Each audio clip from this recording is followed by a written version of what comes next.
तर मित्रांनो बघू, तेल गरम झालंय छान. आपण टाकणार आहोत कांद्याची पेस्ट. कांदा छान भाजलेला आहे, पेस्ट पण छान बनवलेली आहे.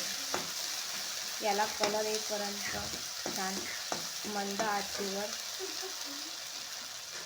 व्यवस्थित भाजा. आता टाकलेली खोबरं, लसूण, आलं वगैरेची पेस्ट.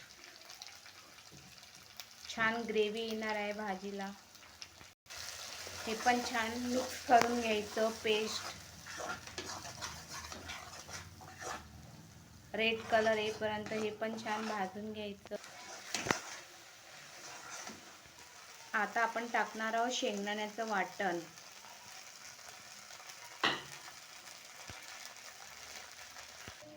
आता हे काही मसाले आहेत ते सुद्धा आपण टाकणार आहे याच्यामध्ये. हे छान असे मिक्स करून घ्यायचे आहेत. थोडं थोडं पाणी टाकायचं.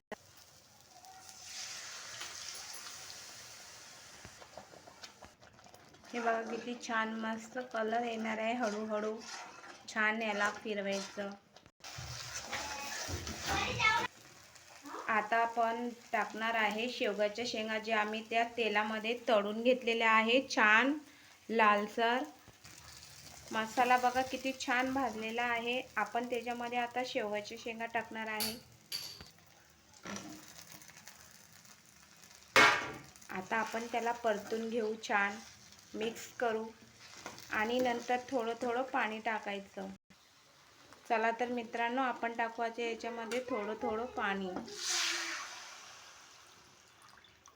ग्रेव्हीसाठी.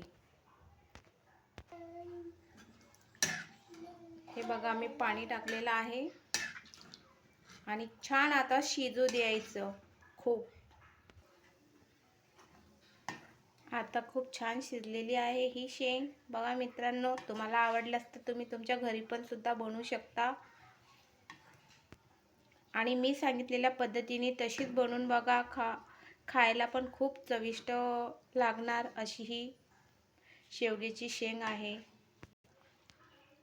माझ्या व्हिडिओला लाईक करा आणि कमेंट करा आणि शेअर करा.